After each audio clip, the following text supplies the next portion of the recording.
All right, welcome back to Mike Aulby's Arrowhead Bowl for the 2019 Indiana Scratch Classic here in Lafayette, Indiana.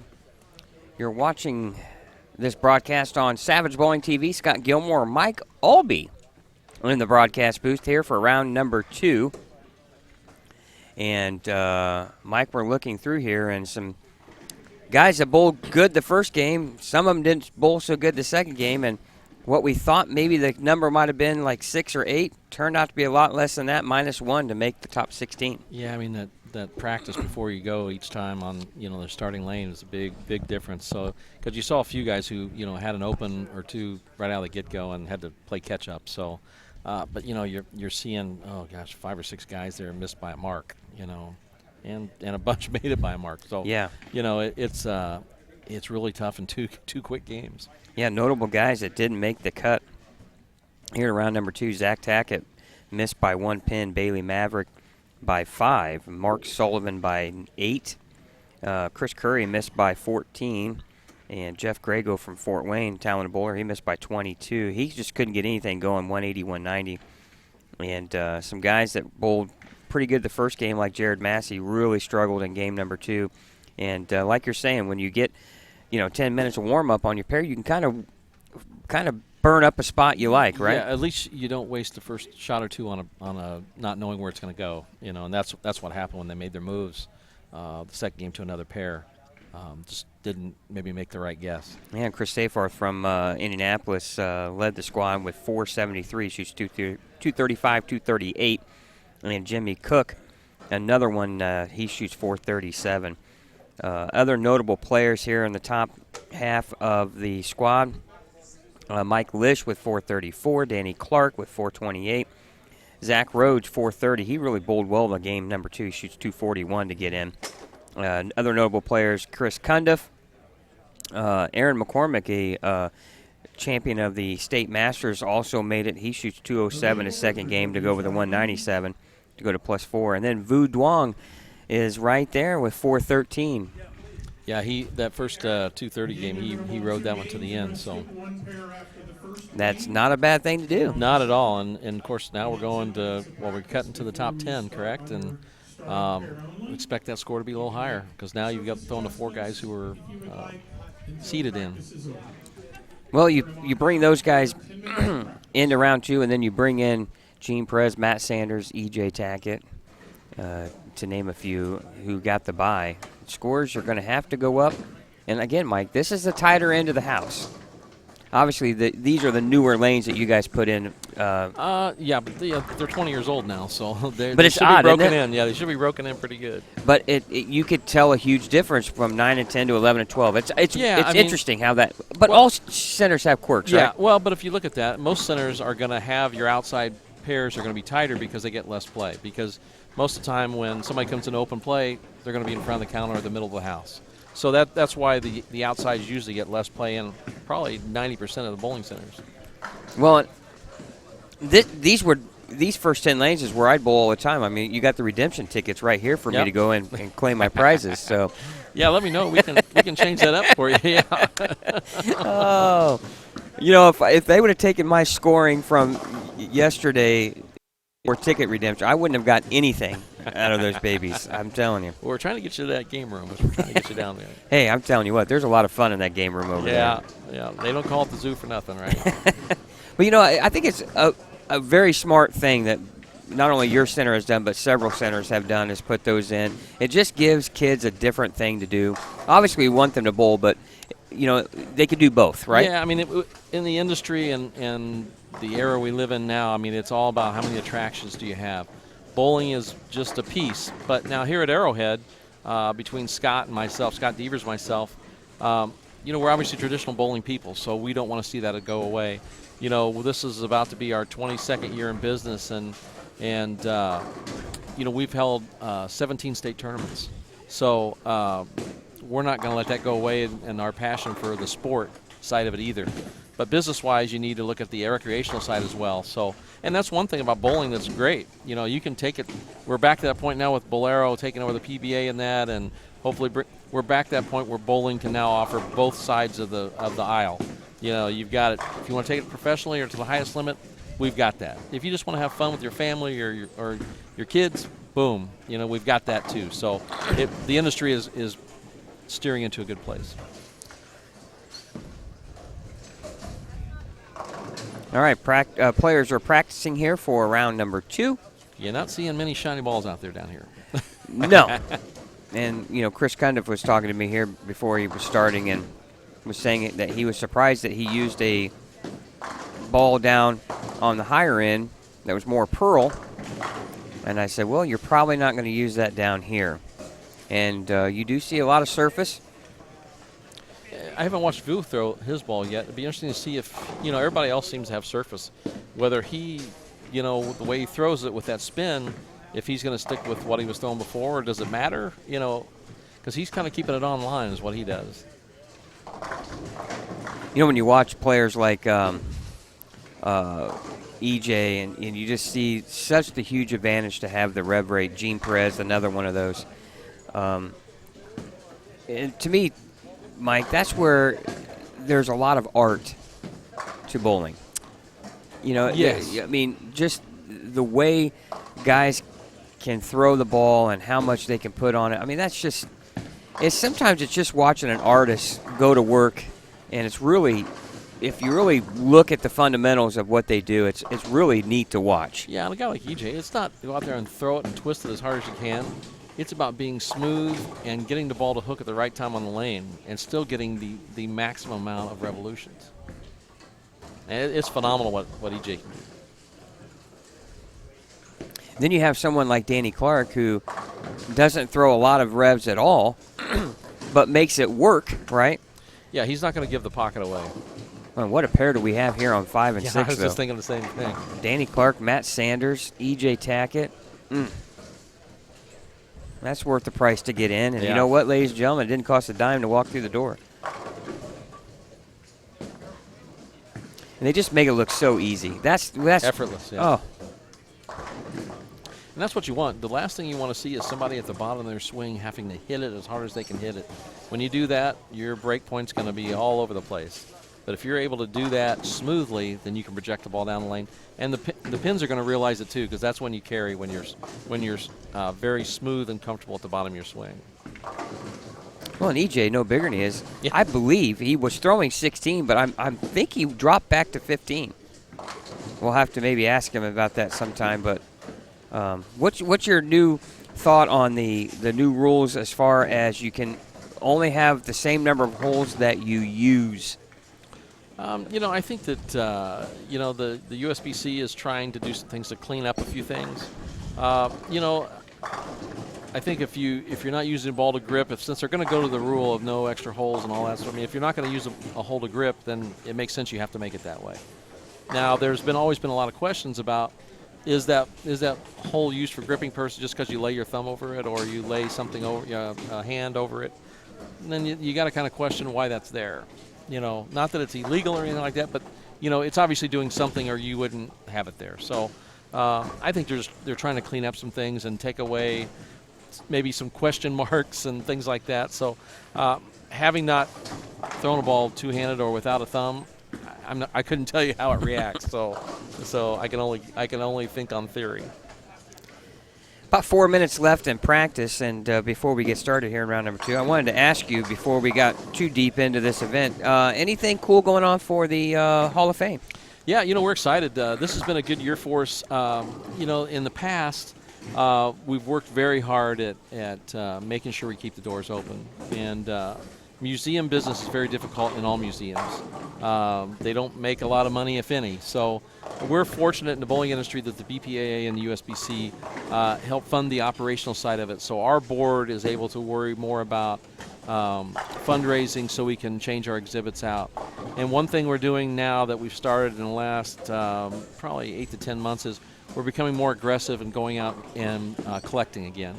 Where before we kind of, like I said, it was more about keeping the doors open. So now we actually, back in June, acquired a collection of PBA items from the PBA that were being stored at South Point with Mike Moniak out there. In it was quite exciting because there was a stack of about probably 20, they were membership cards from the very first of the PBA, charter member cards. Wow. So unused. So it was really cool. They've been there since 1960. Wow. So also was in one of the boxes. We opened up. I was with a couple people who are not as old as me. So they were like, "Well, whose autograph is this?" And I said, "That would be an authentic Billy Whaley autograph." And Billy Whaley would be before Bo Burton. He did the television for ABC Television in the 70s with Chris Schenkel before Nelson Burton Jr. Tragically, Billy Whaley, who was a PBA champion, had a massive heart attack at the age of 52. And obviously passed away, and Bo took his spots. But there was 10 of those on 3x5 cards that were Billy Whaley autographs. They were mint condition early 60s PBA programs. All the Hall of Fame plaques and portraits were there. So it was really, really cool PBA stuff that we were able to get. We are also in the middle of acquiring some of Dick Weber's trophies. So, like I said, we're in a collective business. And another really cool piece from Indianapolis, Larry Fair, F-E-H-R, no relation to the Fairs out of Cincinnati, but Larry's father, Johnny, was one of the first first Hall of Famers in the state of Indiana in the first class. Many 300s from the 30s, 40s, titles. Larry put together a plaque that was basically all the awards his father had won through the years and displayed gorgeously, very ornate. Some of the medals from the 30s and the 40s and 50s, it's a beautiful piece. Larry, who I believe is about 70 years old, him and his wife drove to Arlington, Texas, and donated this to the museum. Oh, wow. And it is really cool. And it's, like I said, his father was in the first class of Hall of Famers in the state of Indiana. And actually, they pulled out a playbill. I mean, I actually met them back when I was cleaning tables in 1976 as a 16-year-old at Playbill. So just really cool stuff. So we are, like I said, becoming more aggressive. Another exciting piece we got back in September was we have one of the balls and one of the pins that recorded the fastest strike by Jason Belmonte at Charlotte Motor Speedway. So I was fortunate enough to be there and take still shots of the whole program, and so Jason and Eric Amarola donated one of each of those to the museum. That's fantastic. So a lot of cool things to see. Oh, exciting. Especially if you're into history, Yeah. And you talk to any of the top players, they all respect the past greats and what they've done to pave the way for themselves, right? And even now, the Belmontes, the Tackett's, and the Sanders and so forth, as they move on, they're paving the way for these kids that are, in their young ages now. And you don't want these, items to these guys' careers to go away. I mean, some things, I was a big voice through my career, so I have a lot of things. But, everybody's like, well, you guys just put it away and hide it. You don't display it enough. Well, you can't display everything, but the thing is that we are encased with the history, so in charge of the history. We have it. If it goes to somebody else, a collector somewhere, it may never be seen by the industry again. So we are the person that holds on to this stuff so it doesn't disappear. Always great to be able to show the past. There's a lot of great, it's just like baseball, the past greats, and it's the aura of the game, and it's cool to keep that alive and well. Yeah, I mean, it helps you to realize what there used to be, what there can be.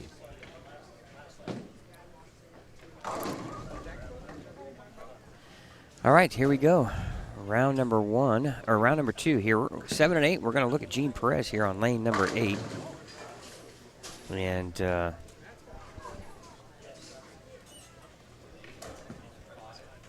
he gets it way out right, and it strikes. Well, ladies and gentlemen, you're in trouble. Well, I've seen 4 shots and I've seen 4 strikes, so I don't know at this point. Nope, first one it didn't. Well, as a player, in any realm, you expect certain guys to be there at the end. And to beat certain guys, you're going to have to bowl a flawless game. Well, and especially the guys coming in with the buys. I mean, they're going to beat themselves not to make this next one. They should have the confidence and figure it out. Even though it's their first squad of the day, you would expect them to make this first cut for them.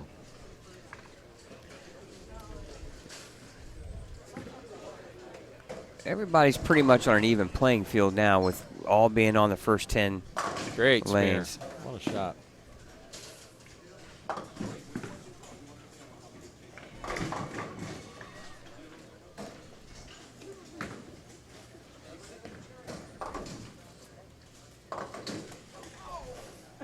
Now we're checking out 1 through 4. You'll get a little glimpse of lanes 5 and 6 as well.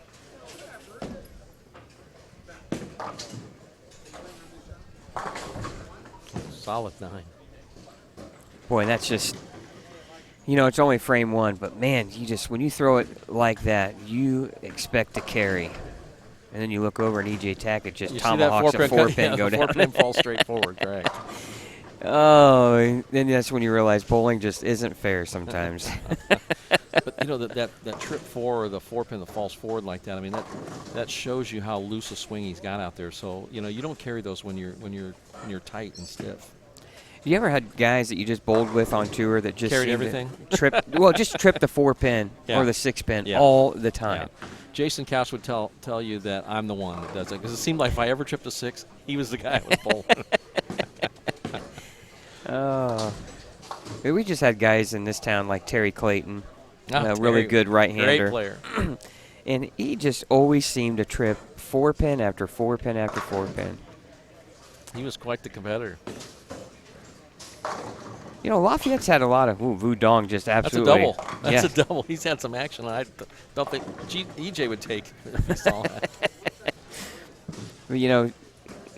Lafayette's had a lot of good players in their days here in this town. Dave Hurt comes to mind. Yeah. Of course, a lot of those guys, they've won a USBC championship before. Yes, they did. You saw EJ in the corner of your screen there, just blitz a pocket strike.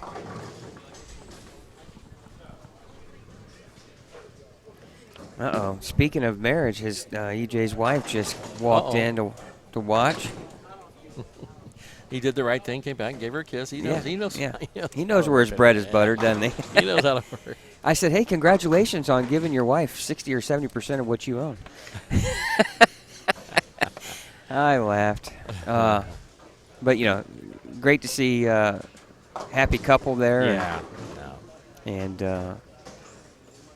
obviously, I always wonder what it was like, as a, if you're a famous sports person, male or female, what it would be like for the spouse to, because, and when you're married, it's just EJ or it's just this person, correct. right? Mm-hmm. But to everybody else, it's a different type of level, isn't it? And it's something to get used to. I mean, it's something you have to, understand and know where you're supposed to be and what you're supposed to do, and you realize that, the professional has to still focus out here. It's hard.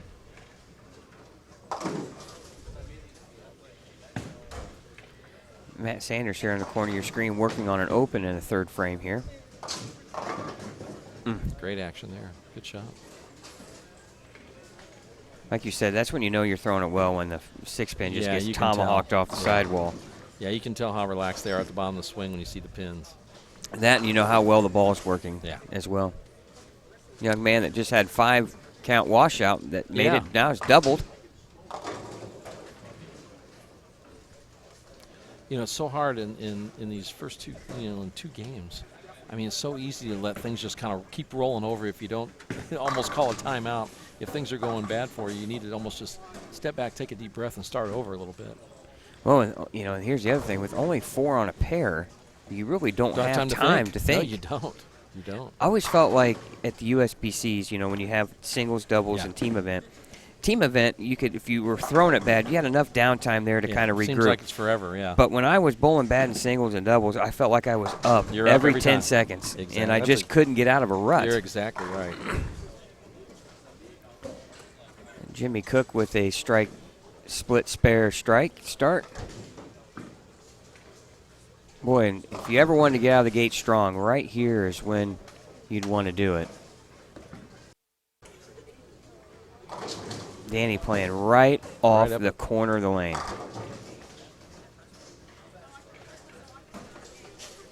Pretty fair mix of Yeah, I just think the same. right and left-handers, right? And great games. I mean, guys are just their physical games are There's a lot of talent right here.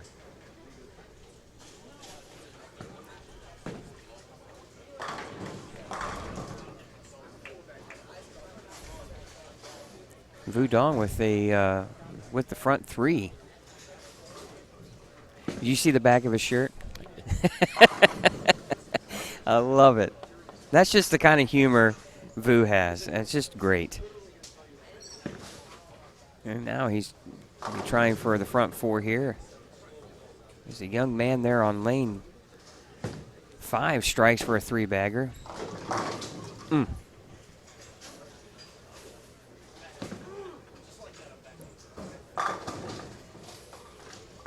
You know, and you get to a pattern that can be as tough as this is. You know, the style that Vu's doing here.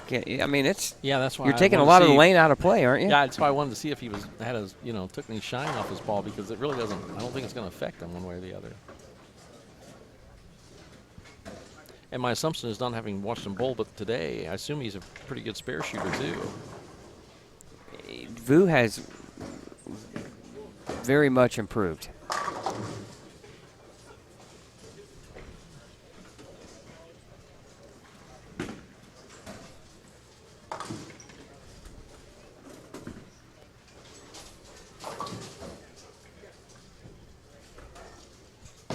You definitely want to seem to be, keep your angles in front of you.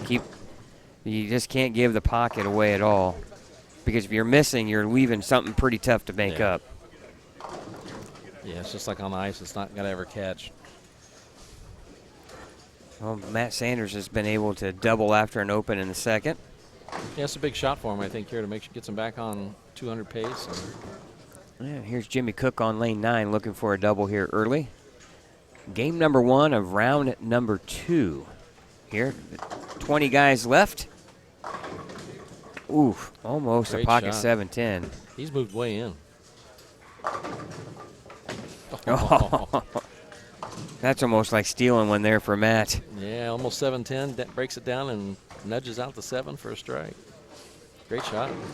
You know, EJ and Matt go way back, too, as you probably remember. So. And as far as the Indiana State High School finals, and they bowled each other for the singles, and Matt got the best of EJ, as EJ was looking for back-to-back single state championships that year, and here they are, find themselves battling once again on the PBA Tour, and now right here at the Scratch Classic. Yes. They will for many years, for sure. And we're the lucky ones to be able to watch. Very fortunate.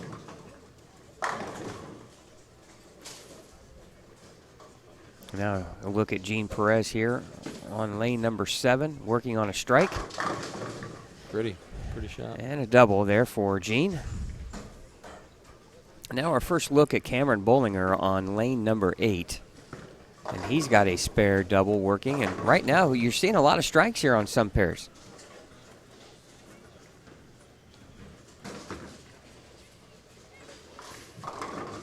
But as you said, you got to get it that first game because you've had 10 minutes of practice on it. Yeah, this is the one, yeah. Oh, solid 10-pin for EJ.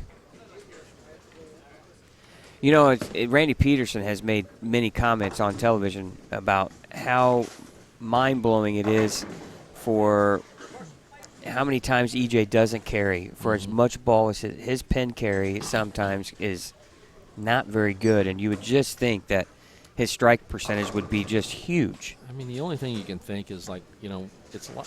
I think it's more of a lot of 10 pins than anything, or driving shots. You know, it's just maybe you get that little extra amp, you know, when you're keyed up, that you get the ball to break a foot or two down the lane, and that's the result. You know, it doesn't take much to lead those ringing 10s. But you know, I think those things even out over time. I mean, you know. It may seem like he doesn't carry a lot at times, and I'm sure he'll agree with you that that's the case, which I would too. Right.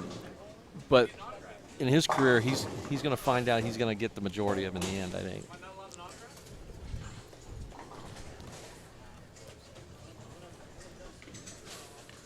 Well, the young man on, I'm not sure exactly who that is, but the young man on their pair, he's, after picking up the washout split, has thrown the next 5. Finally going along, yeah. Yeah.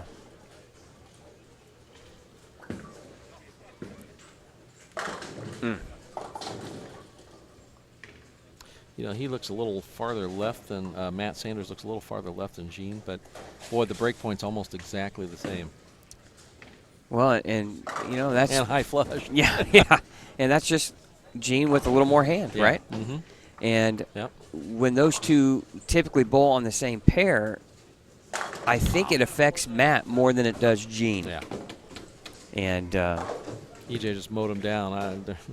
There was nothing standing on that one, I can tell you. Beautiful shot. now Gene over here on lane 8 working on a double.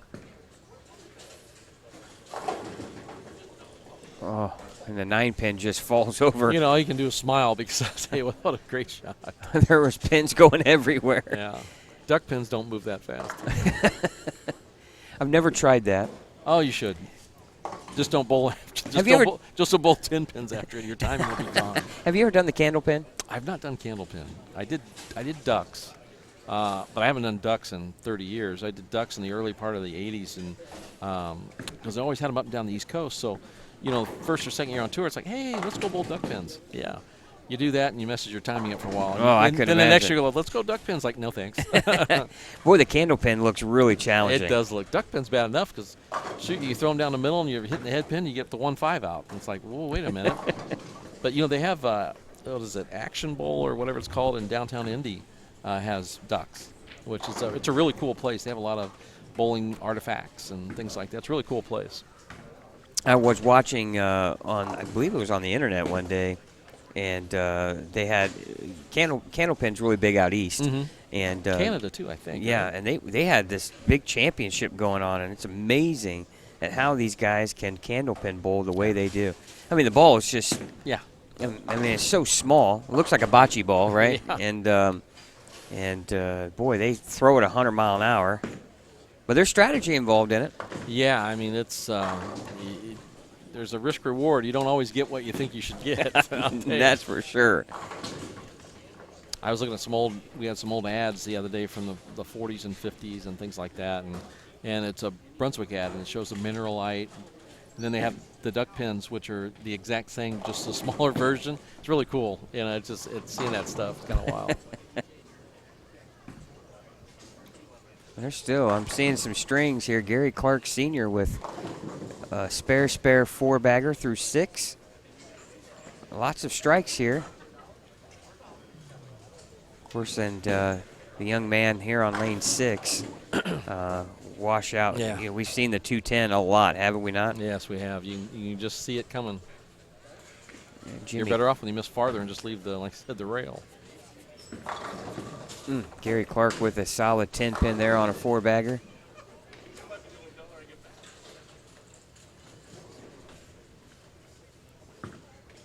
Mike Lishier, back-to-back opens here on lane 4. He could use a strike here in the 6th frame.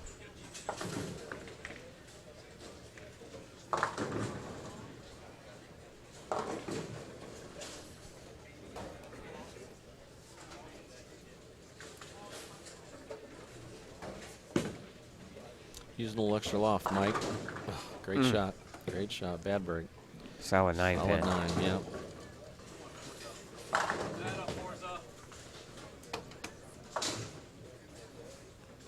EJ with another strike. Double spare, strike spare, double for him through 7.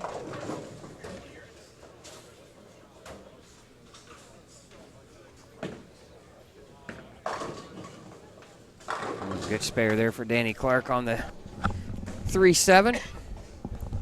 Now we're back here on the high end of the championship pairs. 7, 8, 9, 10. Another look at Gene Perez. Aaron McCormick on your far right on lane 10, working on a strike. And looks like one. take a Brooklyn. Aaron's been known to get a few of those in his lifetime. Yeah, Scott Tapley, one of your squad leaders here, looking to pick up the 1-3, or 1-2, excuse me. And he converts. Now we get a little better look at scoring, though. Now they're all right in front of us, we right? can see that, yeah. And we're way up here on a perch above, sitting basically on the bars here behind 4 and 5, lanes 4 and 5, and pretty good vantage point, isn't it? It's very nice up here, yeah, just like the pros, right? Yeah, I tell you, I love what you guys do here for us for the live streaming to sit way up here, get a nice view of everything. Yeah, it does help a lot. It helps a lot. It's a great view from here. We have nobody in our way. Works out very nicely.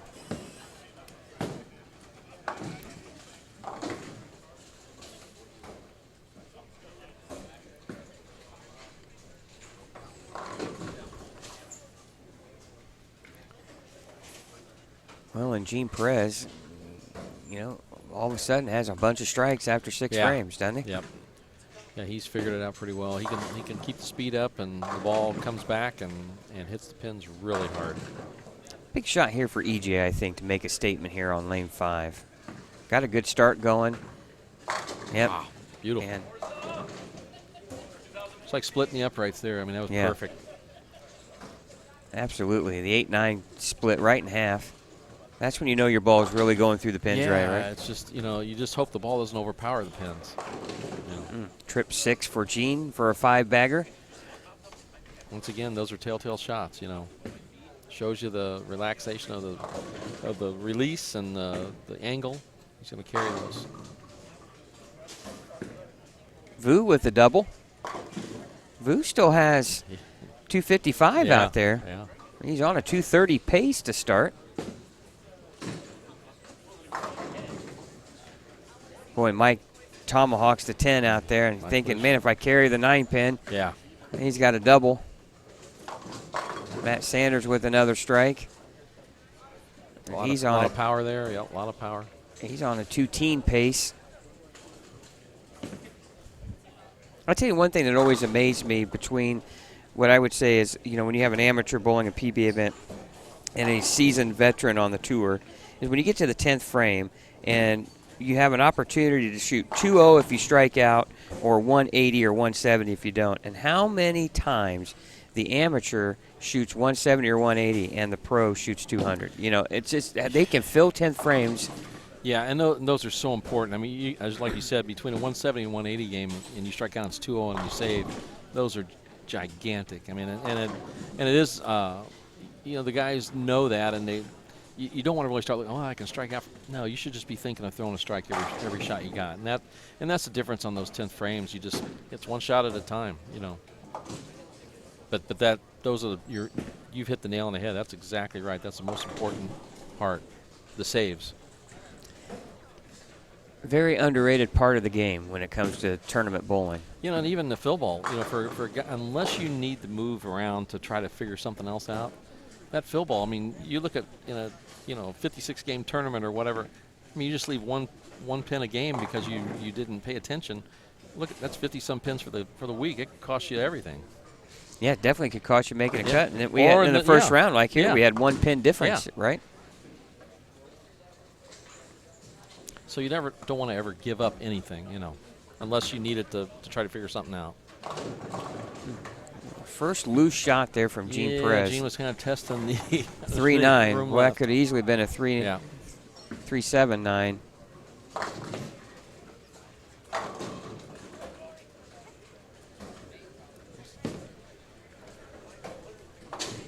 Looking around, still a lot of chances for some 220s out here, 230s. Danny Clark with a tough spare here, and he's not going to get it. He's going to leave the 2-pin. Drops him under 200. He's got 200 left. He strikes 3 in the 10th. And that's what we're talking about right there, right? Yeah. The difference between 190 and 200. I mean, 10 pins a game, and big. all of a sudden, that's where those guys run away from you. The power of EJ Tackett there. 6 destroys the 10. 3-9 conversion there for Gene, and Gene's on a 230 pace. EJ's on a 230 pace.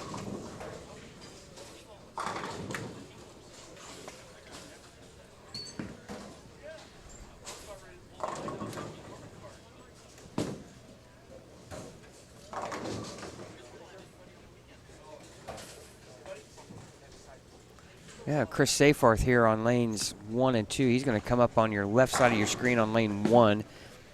Struggle with an open and spare, and then strike, spare, spare. And now he's put a 3-bagger here, the 6th through the 8th frames, and the 9th frame here on lane 1, left side of your screen. Comes in light, and of course I jinxed him, and he leaves the 2-pin. And I'll tell you this, there's not many physical games better than Chris Seyfarth. I've never seen that kid off balance, ever. Boy, and yes, you know, Mike, I mean, to post a shot, how much of a difference that makes when you can pull it off. Yeah, and that's how you make your adjustments. When you're consistent and you do the shot the same way every time, you can make adjustments. You're not sitting there going, "Wow, did I feel that good or bad?" And then now you're faking yourself out. So if you're able to tell the difference between a good shot and a bad shot personally within yourself, you're so far ahead of the game. Because then your adjustments mean something. Ooh. Gene coming in high with the 2-4-7. Luckily, the 8-pin fell out, and Matt Sanders is going to shoot 230. His first game. There's your finish in the 10th. Let's see. You know, he finishes the 10th frame for 236. Gets a strike. Great game though, with an open. That's what's just how these guys can just pull a. Yeah, because it'd be easy to start to tighten up after that, knowing you can't afford too many more here in the first game. But he came back strong, Matt Sanders. Zach Rhodes with an open in the 8th, but he still has 160. He's got a 220 game over there. And ooh, strikes first ball in the 10th.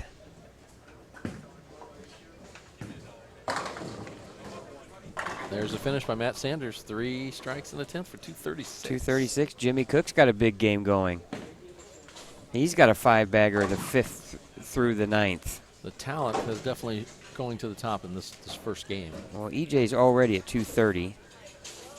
A strike here would put him in the 40s. Wow. Power.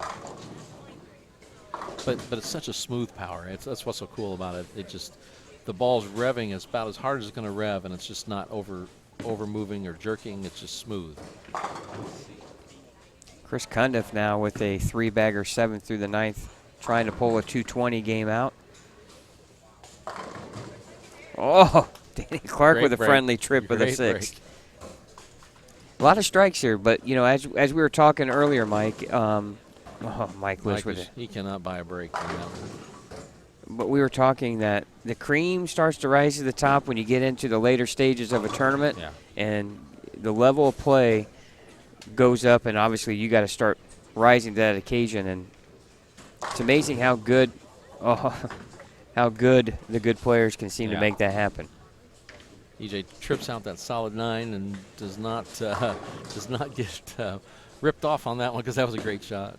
Well, you look at his coming a little high, and he trips the 9, and Mike Lish leaves the 4-7-9 on his. That was a big shot for Mike. That was getting him back in the game. Well, he could have pulled that one out for 215, and now he's going to be hoping to double here to try to shoot 180. And you look over, and EJ's in the 250s, and Matt's in the 230s, and once again, there's finishing it out. The 2 top professionals here are both throw 3 in the 10th to get all the pins that are left on the table, getting them. It's just amazing how that works out, doesn't it? It is. And you know, I'm saying I bowled a lot of PBA events, but it's just amazing when you're watching how many times the amateur just couldn't throw, a strike or a double in the 10th, and the veterans could pull out a double and salvage a game, and or even when you get the double or the spare in the 10th, and they just relax, right? Because then you get the 6 count or the 8 count, and you're just throwing pins away. They add up. The game's not over. It seems simple enough, but it's surprising how often it's also momentum, right? Oh, yeah. You finish that game with a 3-bagger, and you go right to the next pair, right? Yeah, or you get the double and you go 5 count or 6 count, and you're like, then it's a negative. Well, maybe some chinks in the armor over there, maybe a little bit. Yeah, 230. Yeah, he's in the 230. I think he's all right. And that said, we're just I think he's all right. Gene's struggling. He shoots 230. Big shot here for Chris Seyfarth on lane 2. Oh, comes in light, washout. Had a chance to pull a 2-teen out. Still can go at least maybe 206, 207. Oh, stone 9-pin for Chris Cundiff in the 10th. On a 3-bagger.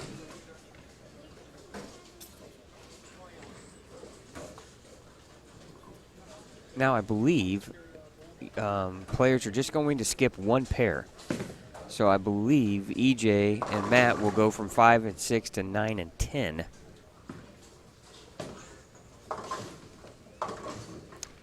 And, you know, this is what we've seen today already. I mean, if you didn't get it this first game when you had the practice, those first 2 frames are going to be large.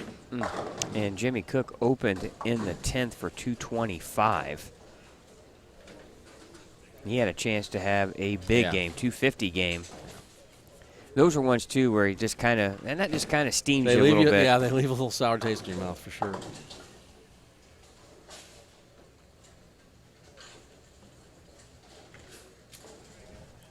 Wrapping up here, we just have a couple of pairs going. Zach Rhodes. There's a good amount, 220s and 230s. Though. Yeah, Zach Rhodes could shoot 220. Cameron Bollinger, who was on an open spare, he's got a 4-bagger through 9. He comes in high and leaves the 3-6. He's still going to shoot 220, Mike, with the spare. So really right now, 222, 224, 236, 259, 222. There's 5. 225 is 6, 234 is 7. Right now, I'm going to say 220 is. Yeah, so we were darn close to that. So now if you're Mike, like Lish, for example, who just shoots 260 or 167, he's 60 pins off the pace. Yeah, he's 230, 240 probably at least. At least, maybe more than that. Yeah.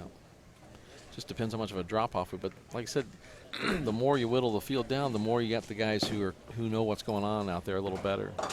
Absolutely. And are able to make the adjustments already.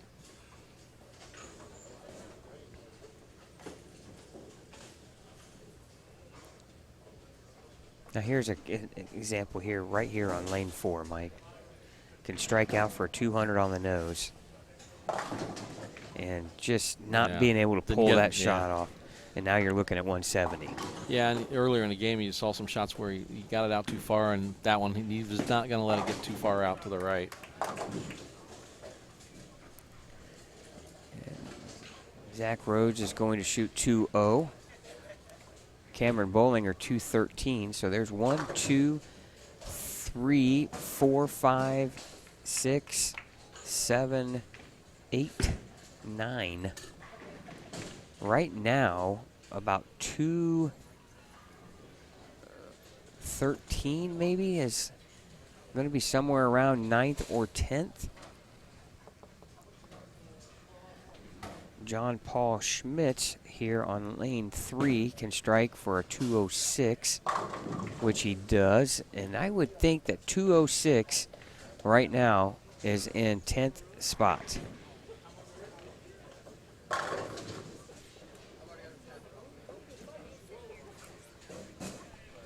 So some pretty good scoring here on some of the pairs. Yeah. Like you're saying, though, Mike, how big is it going to be going from one pair to the next? And like you're saying, did you go over and get a little sneak peek at what was going on? Just to get an idea so that first shot's not going to be, like I said, the washout or a big split. Yeah, so it gets you somewhere that you can leave something makeable at the very least. And now Gene Perez finds himself on lanes 1 and 2, and we'll, you know, it always seems like if there's ever a voodoo pair in a house, it's 1 and 2, isn't it? I never liked to pull against the wall. I never did either. Yeah, I agree with you. I don't know what it is. Yeah, it's just something just different, you know, about being the wall, nobody's next to you, and just I remember in fluorescent at Dick Weber lanes, shoot on the in pairs. I mean, it was a 3-foot drop, you know. So when you went to run one out, or you maybe lost your balance, you better be ready for that drop. You see all of a sudden somebody just vanish. Where'd they go? That would be kind of scary. Then there were other times where the walls made some other interesting things, you know, where somebody didn't do so well and they took their glasses off and fired them against the wall. You know, there was all sorts of stuff. It was always exciting. Yeah, you better have I'm going to say you better have a backup pair. Yeah. Now, can Vu's magical run continue here? It's hard to believe that the conditions would be that much different for that. But, you know, leaving the 1-3-9er. But Well, Vu has he bowls in a lot of tournaments. Does he? And this is probably his deepest run in this level of a tournament that I have seen. So even though his style is different, can the nerves, you still have nerves, right? Oh, gosh, yeah. But his margin for error, because the ball's not going to recover left or right. The amount of speed is phenomenal. And Gene Perez, first shot, pocket 7-10. All right, TV pairs. We're going to have E.J. Tackett, Matt Sanders, Danny Clark. Notables, Mike Lish, Chris Cundiff, John Paul Schmitz.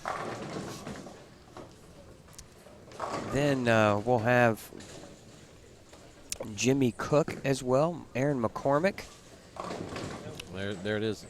Look at E.J. Tackett, the 2.4810. You know, it's one of those where you want to be close enough, but it looked like he gave it a little extra speed to me, but maybe that's something he saw too. Well, you know, I always felt, and I used myself an example, I don't know why, but, you know, I guess I'm thinking of it as a player. Yeah. You just, that first 2 frames, you just wanted, if I can get out of here with a spare on both shots to give me an idea, that's all I want. And I'm sure that's probably the same thing. EJ's mentality might be a little bit different. He's probably thinking, all right, I'm going to double here to get started. But I just wanted to give myself, I didn't want to have open, and all of a sudden then I'm really especially what we've seen, shaking my head. head. We know how much different they can be and the importance of that first shot. Jimmy Cook with a 2.810 on the left lane on lane 3. You know, obviously the balls are not breaking what they were expecting. Well, you know, they in practice set them up the way they like them, right? You're bowling in a certain spot because you want. That's what you want. You're looking for this. Well, on another pair, those guys didn't have that same type of plan, right? Exactly. All right, here we go. Let's see if was I right. I said 207 or 206. Yep, John Paul Schmitz. 206 is your top 10 scoring. E.J. Tackett leading away with 259. Matt Sanders, 236. Gene Perez, 234. Jimmy Cook, 225. Vu Duong, 224. Scott Tapley, 223. Gary Clark, 222. Alistair Rutledge, 222. That's who's bowling with E.J. Tackett. And Cameron Bollinger with 213 and John Paul Schmitz at 206. Just out of the cut is Chris Safarth at 205, Zach Rhodes at 204, and Chris Cundiff at 202. And obviously, if you're Mike Lish, Todd Hinkle, and Josh Myers, you got to have a big one. And, you know, Vu Dong twice in a row. Back. Yeah, back-to-back opens. Missed the same spare. And see, with his style, he's going to chop a lot of weird Yeah, I mean, he moves in. It looks like he's moved in a little bit and makes the ball want to fade back to it, but just not quite enough. I mean, it's close. I mean, we're looking at the score sheets here. It's projected, you know, a little bit of trouble the first couple frames. Yeah, and we're, you know, Gene Perez starts off with the pocket 7-10, but comes back with the strike. Jimmy Cook with an open. E.J. Tackett with an open. Matt Sanders, though, with a 3-bagger. Yeah. But, you know, again, though, he's playing way far left and direct, right? Yep. Jimmy's way in. It was a good shot with solid 10 after 2.810 on the left lane. What do you got to have a little bit of, you got to have blinders on that next shot after you leave a 2.810. You got to think, okay, if I throw it good, it's going to hook. Yeah, once it's out of your hand, it's history. That's the only way you can think about it. You just can't, other than making the adjustment, you can't let it affect you.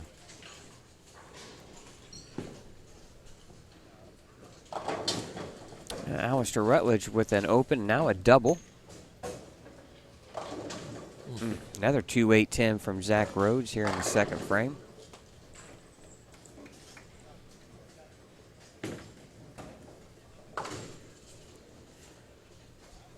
And these first 4 or 5 shots are going to be key for all competitors. This is the advantage, though, in a sense for players like, I know we talk about them a lot, but EJ and Matt, they've been there before, right? They bowl all the time. Yeah, I don't think anything will surprise those guys. Right. Where one guy might really start to tighten up on an open, not a big deal for EJ and those guys, And obviously not, because he comes back with a double in the second and third frames. But Yeah, it's just the first shot with that 2-8-10. They just weren't what he thought. Here's a throwback style from Scott Tapley, isn't it? A little soft hand, Yep. point, and then Right he leaves at it. 4-6-10.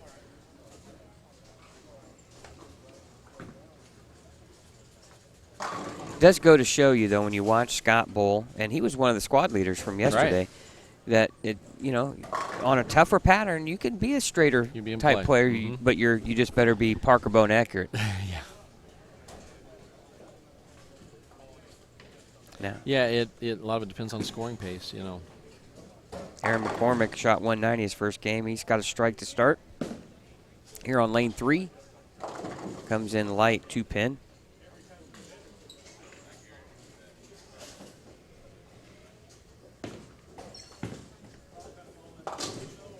Matt Sanders leaves a 7-pin on his 3-bagger.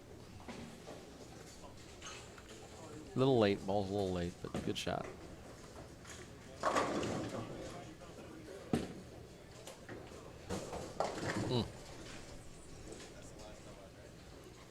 That one seemed to catch Chris Safarth off guard here on lane 6.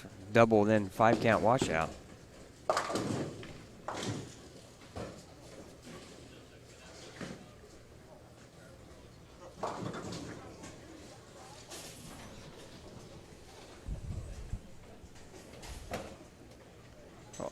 Really quiet right now, isn't it? Very quiet. Yeah, I think there's a lot of thinking going on right now. Well, like I said, those first 3 or 4 or 5 shots when you move are so important because you don't want the game to get away from you. Chris leaving 4 pins on the deck, that's never a good thing. And that's one of those spares where you got to go at it. You got to go for it that way, and it just wasn't missed by much. But boy, he just didn't get the pin reward.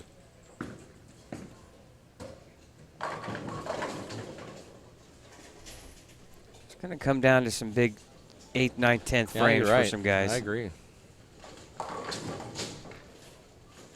Danny Clark with 3 spares and a strike through 4.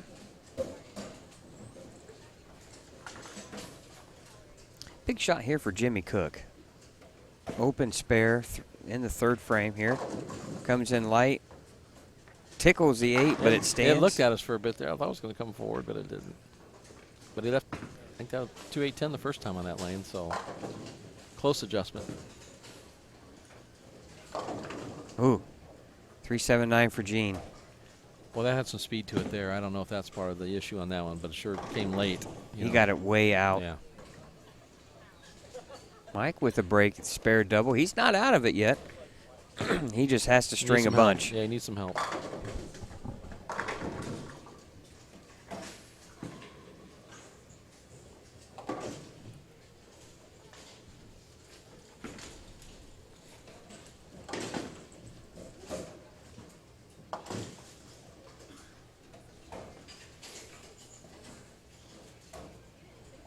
Matt Sanders out of the corner of your screen on the right. Trips to 7. Another 2-8-10 on lane 1. Boy, has that been a popular leave so far to start this second game of round number 2 of the Indiana Scratch Classic here on Savage Bowling TV. Scott Gilmore and Mike Aulby in the broadcast booth. Want to thank our sponsors, Pinheads, Bowling Center in Fishers, Indiana, Motive Bowling, Mike Aulby's Arrowhead Bowl in Lafayette, and Big 4 Sox, along with the Indiana State USBC. We thank you for spending your afternoon here on a Sunday watching the finals of the Indiana Scratch Classic. Winner will receive a cool $1,500 first place prize, along with the popular Eagle trophy. Everybody wants one of those in their championship case, and along with a entry into the USBC Masters to go along with it. Yeah, that's very good. The coveted Eagle. There'll be a lot of entries in that too. A lot of entries. I always enjoyed bowling the USBC Masters. It's always a challenge. It's a long tournament and a lot of players and very challenging. What tournament did you hold at the highest standard when you participated? Was there one particular tournament that you wanted to win more than any other? I think I trailed Tournament Champions was one I chased for a long time until I finally was able to get it. That one I always liked because I was so close so many times and really liked it, even though it was only usually 52 guys, but it was all champions and it was a strong field, and the prestige to it. You got the white jacket, and it was at the Firestone, and so it always brought a lot to me. But the Masters was one that the facility, bowling in the convention center or the stadium, the tall ceilings, the amount of the field, was huge, and just the challenge of bowling, qualifying, and then match game, and it's one I never really thought I'd ever win, and to finally do it was just unfathomable. I couldn't believe I was able to win it, but the facility has a lot to do with that as well. Well, you'd be looking at fields that were 500-600 bowlers or more. Yeah, correct. I know the one in Reno we had. I think it was 95. I think it had 700 entries, I believe. I mean, that's just insane. Unbelievable. Yeah. To win that, to outlast 700 guys. And, different times of the day you're bowling, and, then you're bowling the 3-game matches. And, prior to that, it was, the matches were 4 games. There were 4-game matches, which is phenomenal. Well, and the amount of bowling that you would have to do in one day was... Oh, and if you ever lost the first... If you made match play and you lost the first match, you never got to sit down much. You were pretty much... You just go ahead and leave your equipment out there. You can go back and march it. It was just a circle. You're marching back out. Well, I couldn't imagine the number of games. And, boy, that takes a toll on you. Mentally, yeah, it really You better have good pitches, the right pitches in your finger holes, too, right? A lot of new skin and a lot of tape,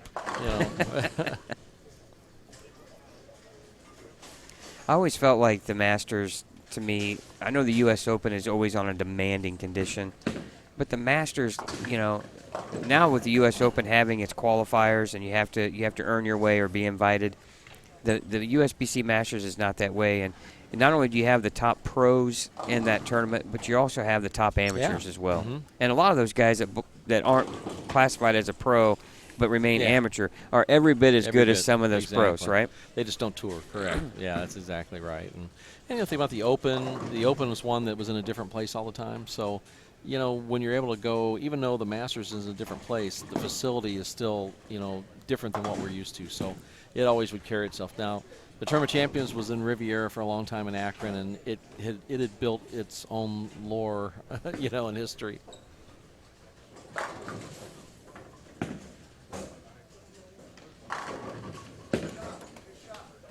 And usually the money added to it, and the fact that, you were guaranteed so many years in the Tournament Champions at times when I bowled and stuff like that, the prestige was added to it. Well, Seagram's was awful nice to the U.S. Open for years, weren't they? Yeah, they were. They were was it the first $100,000, payday for champion. Yeah. Del Ballard Jr. wins the one up in Tacoma, and just phenomenal. He was 87, if I'm not mistaken. Yeah, think about what that money today would be. Yeah, unbelievable. I mean, to win that and have the opportunity to bowl for that much money, and then, I was fortunate in '89 to win in Edmond, Oklahoma, and so yeah, it is changing. It's life changing.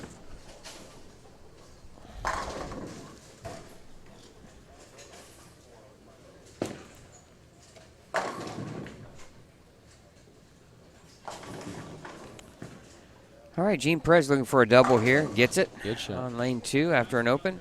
Good shot. This is the game that Gene will survive, and it's going to teach him a lot because he's learning what is the difference and what it takes to get lined up there. So this is probably a good time for a game where he comes off a 230-ish, 234 the first game. So now he's in trouble a little bit, but he's starting to get strikes. So it's helped him know that he can figure it out and what it took to figure it out.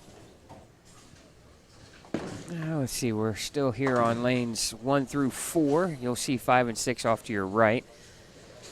Scott Tapley working on a strike in the 4th, now in the 5th. Cameron Bollinger with a strike. He had the front 4 and opened in the 5th. He missed a single pin. That's the ones you have to avoid. Well, and if you look on 7 and 8, lane 7, Mike Lish, there's what we talked about. He's spare 4-bagger, so this is where he can maybe. This is a big shot right here. This kind of puts him back in contention because we're seeing some struggles out there.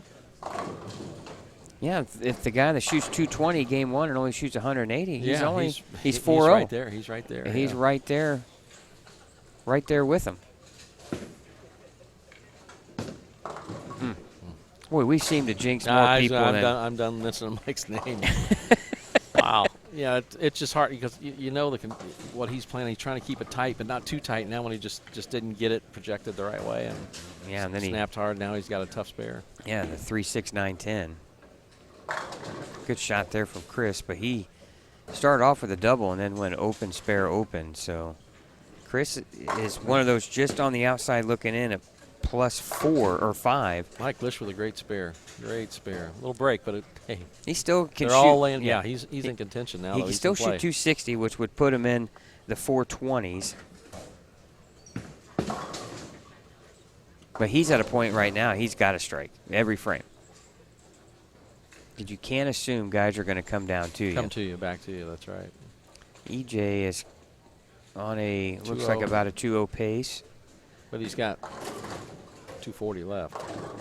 Oh, what a break for Jimmy Cook. Trips the 2.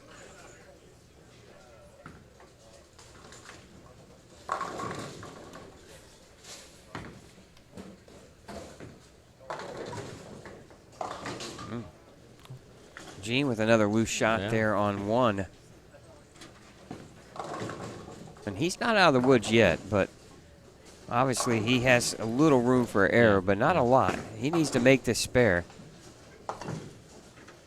The thing about Gene, he can throw a lot of strikes in a row. Textbook. Yep, perfect spare. Matt Sanders with a big game out there. Looks like EJ left. Is that the 8-pin? It's an 8-pin, I think. Yep, I agree. 8-pin. You can mention his name. I'm not doing it. I know. I'm always like, who is that over there? You say it. I don't. Yeah. I don't want to. No. Well, Mike comes right back Lish with a 10-pin. Good shot, though. Made a good shot.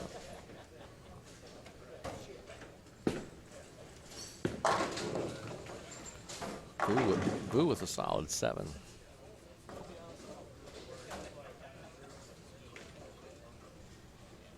You know, Boo's another one that's 224, but he's in the 170s right now, so he's going to be under 400.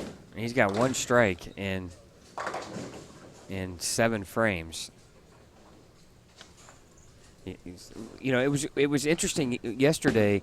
You know, we were looking at scores on the first squad, and it's like, my goodness, they're high, so much higher than normal. Then all of a sudden, Game 4 hit, and the scores were posted after that, and they just dropped like crazy, 20, 30 pins.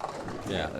Guys that were 40 over finished at 18 under. I mean, it was it was insane, and you're seeing a little bit of that now with some of the guys.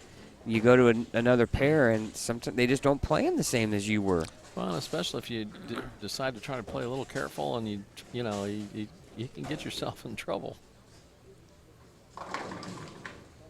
Danny Clark with the strike in the 8th. Check that 9th. He's got 204 left. And he that put him even.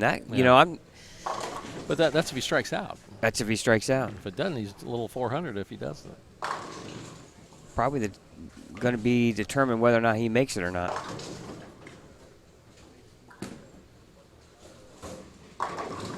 And then there's Matt Sanders who's going to shoot 270. Different zip code. Good shot there from Chris. Doubles now in the 6th and 7th. Big shot here for Vu. Oh, and he gets it. Vu's getting into it a little bit. He sees Jimmy over there telling Vu to settle down. Oh.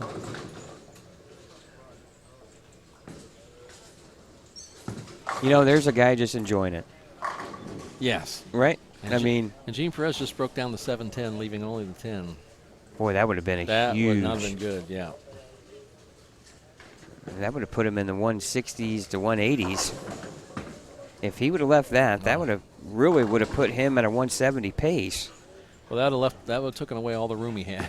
Yeah. You know. But you know, still, 4-0 could be a good number. Yeah, I think it's still going to be good.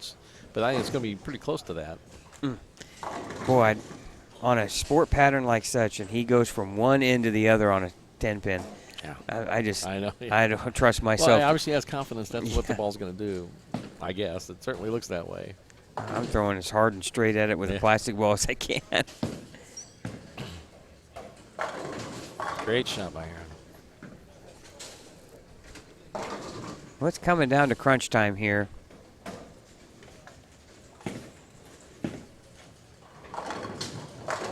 Oh, another good shot from Chris Seyfarth.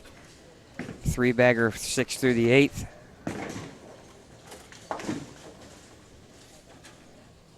Awful quiet, though, and Matt Sanders shoots 279. He shoots 5-15 for 2 games. So that will be enough. I think that'll sneak him in. Good shot there from Zach Rhodes on lane 2 with a 5-bagger now.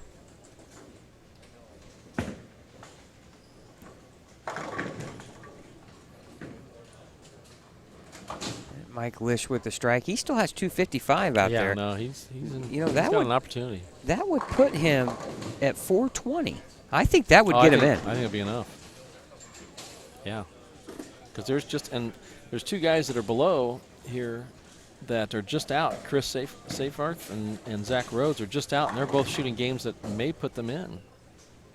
And now it's going to leapfrog a few. And you're looking at guys that are in that might be struggling a little bit. Scott Tapley is on a 190 pace. Clip, yep. He's at 223. That's if he spares out. A lot can happen here in the last 4 or 5 frames. Well, it's a big shot for Vu also on lane 6. He's going on 9th frame. He's got 205 left, but he's shooting 170 right now. Looks like EJ is going to shoot 2-0.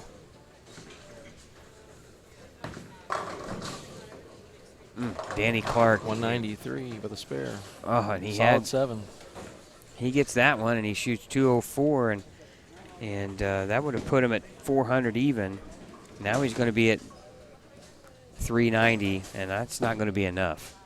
Oh, Vu. Through the nose, yeah. Leaving the 6. Still shooting 170 clip.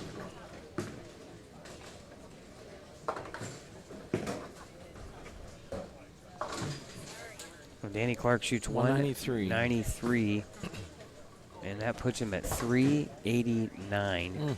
And that's not going to be enough. And he was in, correct? He was out. Oh, he was but out. He could have got to even. He was out. And that would have been interesting right there. Yeah. Well, Zach Rhodes splits with a big 4 in the 9th frame. Actually, that's the 2. Oh, it is. You're 4, 6, 10. That's makeable. My depth perception is not good. Well, we're at an angle here from that. It can be kind of tough to see. And he's got to make this.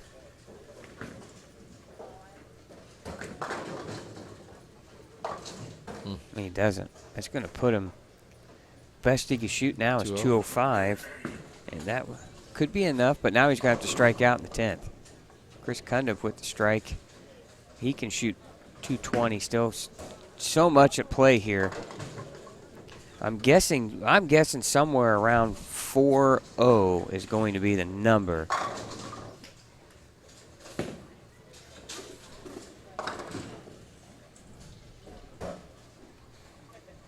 Mike's Lish's day is done. Split the 9th, yeah. Made a good run at it there, I'll tell you. Oh, great shot from Chris. Aaron's got to have it. He's playing more of a fallback. Fallback, definitely fallback. Yep. He had to have that one. Best Vu can do is 185, but you know what? I think that would advance him. If he needs to mark here. Ooh, that's going to put him now in the 170s. That's going to put him, Mike, at minus. If he spares and strikes for 174, he'll be -2. Yeah, he's right at the window for sure. You know, if Mike would have struck out, Yeah. he would have gone around Vu. No, you're. Oh. Breaks down to 7-10 again, Gene Perez. And he's going to be in. Yeah. Shooting 190s. But boy, if he were to, he's going to be lucky that the finals or semifinals will be on 3, 4, 7, and 8. He's going to get away from 1 and 2.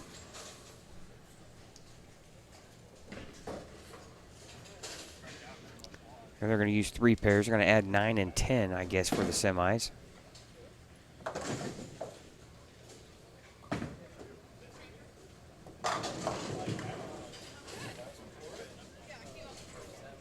Gary Clark Sr. had a chance to shoot 200 on the nose. He's had 222 his first game. 170. That's going to put him minus.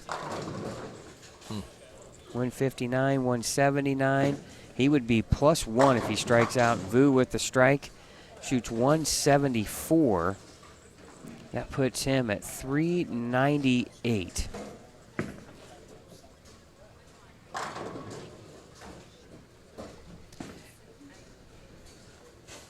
Big shot there from Jimmy Cook.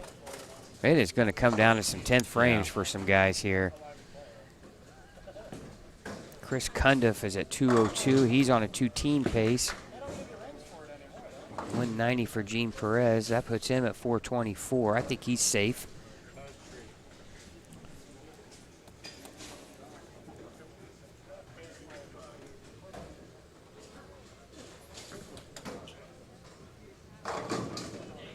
Oh, Cameron Bollinger goes Brooklyn, and the 5-pin falls so late.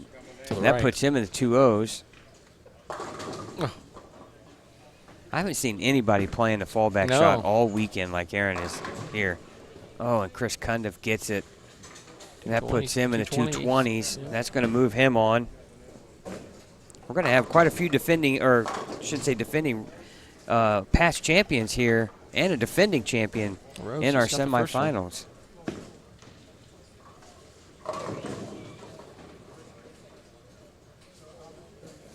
2-0 for Cundiff here if he spares and gets good fill. Bollinger's going to be 201 with a spare.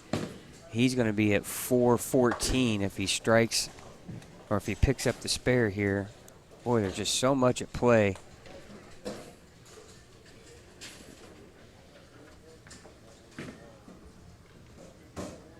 Nice shot. Scott Tapley not out of it yet either. He needed that. He's shot 223 his first game. He's in the 180s right now. low 180s. I think he's going to be in. Yeah, I think above 400 is going to still be enough. Big shot. Rhodes moves to 10. 195 with a spare. Yep. And he's going to be 399. If he makes this spare, he'll go around Vu by 1 pin.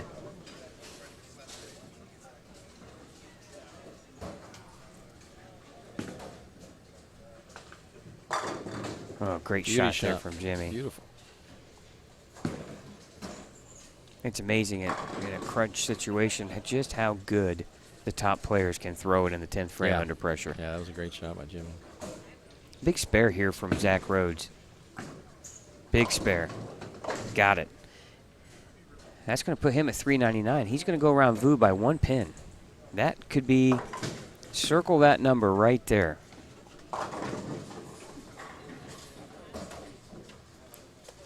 Because Vu would come out and he would go in, so.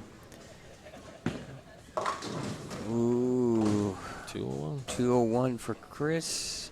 That's going to put him at 406. 222 for Cundiff. He was out. Now he's in. He's 424. He's tied with Gene Perez. So Cundiff was out and he goes in.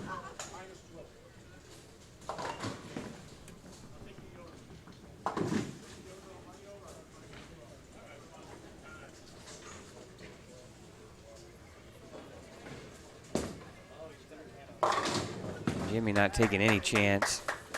222 for Jimmy Cook. He'll advance with 447. So there's 1, 2, 3, 4, 5, 6 right there. Cameron Bollinger with 201. He shoots 414. He would be in. 1, 2, 3, 4, 5, 6, 7. Who else do we have? Tapley right here with a shot. Oh, he leaves a flat 10. That's all right, though. Yeah, he he's just in the 2-0s with a spare. Just make a spare, and he's Yeah. in. If he misses, be 189, right, if he misses? Yes. And that would still put him in. That would put him at 411. Yeah. So he's good. in. He's good.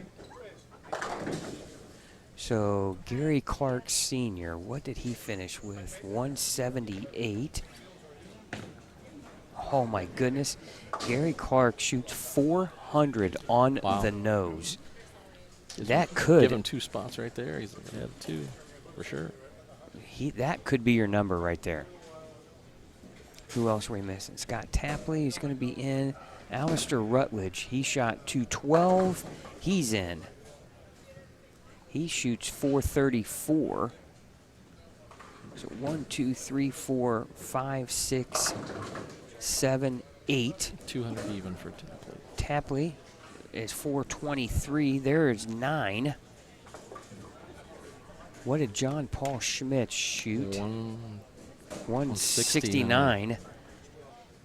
160. He's out. And Louis Alcantor, he shot 176.